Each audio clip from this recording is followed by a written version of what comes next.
Pak Rinto, untuk saat ini kan sebetulnya kalau kita berbicara mengenai penipuan begitu ya yang mengincar dana nasabah perbankan ini aksinya dan juga modusnya ini semakin variatif.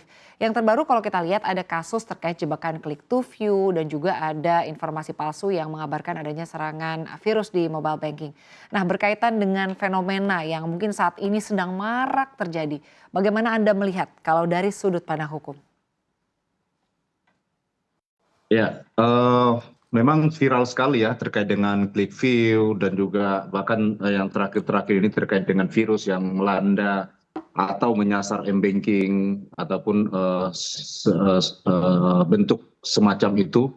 Nah, ini banyak sekali korban ternyata yang terjadi yang muncul di masyarakat ya. Bahkan beberapa teman-teman saya juga ada yang kena juga itu terkait dengan dikuras isi rekening diambil secara paksa dan secara ilegal, lalu kemudian tidak lama kemudian dengan data-data yang ada itu para pelaku ini menyasar rekening m-banking semacam itu ya, sehingga dalam waktu singkat uang yang ada di dalam rekening itu hilang. Nah, ini sangat miris ya kalau kita lihat dulu waktu kita ketika komputer baru mulai dikenal masyarakat, lalu kemudian ada virus. Lalu sekarang ini ketika alat elektronik seperti gawai, gadget kita ini kan semakin berteknologi tinggi, juga mengakibatkan juga meningkatnya bentuk kejahatan yang salah satunya dalam bentuk click view ini. Lalu kemudian dengan adanya click view ini, para pelaku kejahatan mengirimkan sebuah informasi yang seolah-olah itu adalah informasi yang sah dan legal, tapi ternyata itu adalah cara mereka untuk masuk ke dalam sistem informasi data pribadi kita, lalu kemudian data pribadi kita itu kemudian disalahgunakan, dimanfaatkan untuk mengakses sistem m-banking kita, perbankan kita, di mana data yang telah mereka miliki itu juga terdaftar di dalam sistem perbankan, lalu kemudian dilakukanlah transaksi secara ilegal. Seperti itu, Mbak.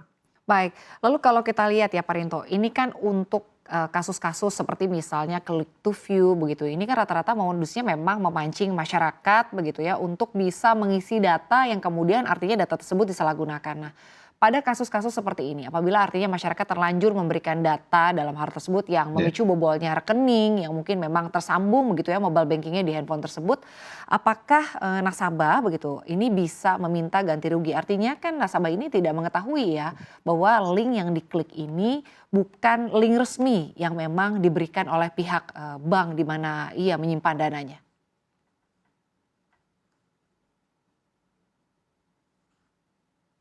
Ya, jadi banyak kejadian yang terjadi akhir-akhir itu adalah ketika nasabah ini akhirnya rekeningnya itu dibobol, lalu kemudian timbul persoalan bagaimana mengembalikan uang yang telah hilang ini.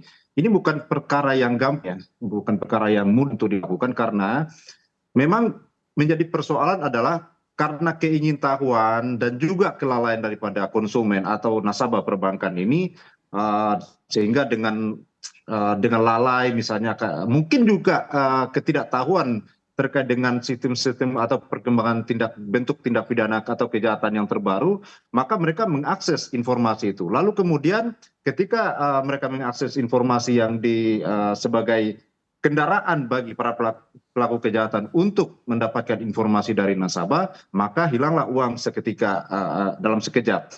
Lalu kemudian ketika uang dari nasabah ini sudah hilang, sudah diambil oleh para pelaku kejahatan, sudah dimanfaatkan secara ilegal, apakah memungkinkan bagi nasabah yang bersangkutan untuk mendapatkan penggantian dari perbankan? Ini juga belum tentu, karena kan seperti yang saya sampaikan tadi bahwa adanya unsur kelalaian daripada nasabah juga itu akan mengakibatkan kerugian yang besar, karena perbankan belum tentu mau mengganti kerugian yang disebabkan hilangnya dana nasabah yang juga disebabkan oleh karena kelalaian atau ketidakpahaman nasabah terkait dengan informasi bentuk-bentuk kejahatan terbaru. Nah, yang menjadi persoalan adalah ketika misalnya nasabah tidak mendapatkan uangnya kembali di dalam rekeningnya, maka apa yang harus dilakukan?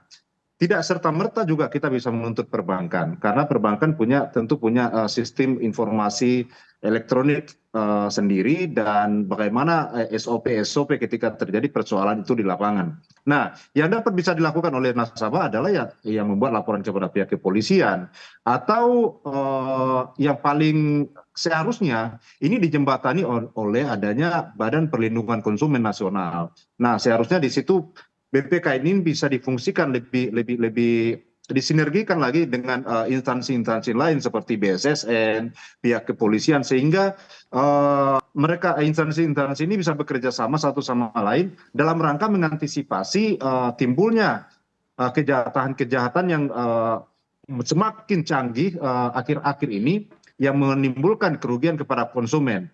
Adapun adanya Undang-Undang Nomor 27 Tahun 2022 terkait dengan perlindungan data pribadi, saya lihat ini belum dimanfaatkan, dimaksimalkan penggunaannya secara maksimal. Karena apa?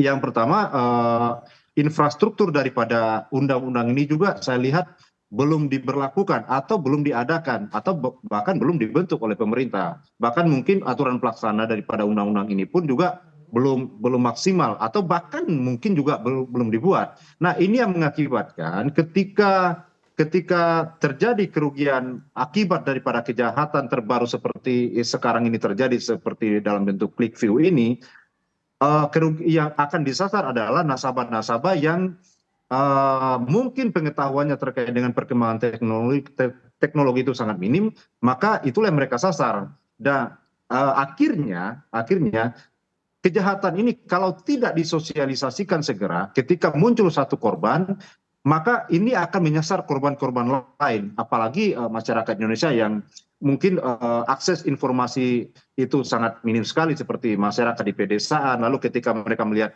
click view itu mengakibatkan mereka penasaran, tahu-taunya ternyata itu adalah kendaraan bagi para pelaku kejahatan untuk mendapatkan uang dengan cara membobol sistem informasi perbankan daripada nasabah tersebut.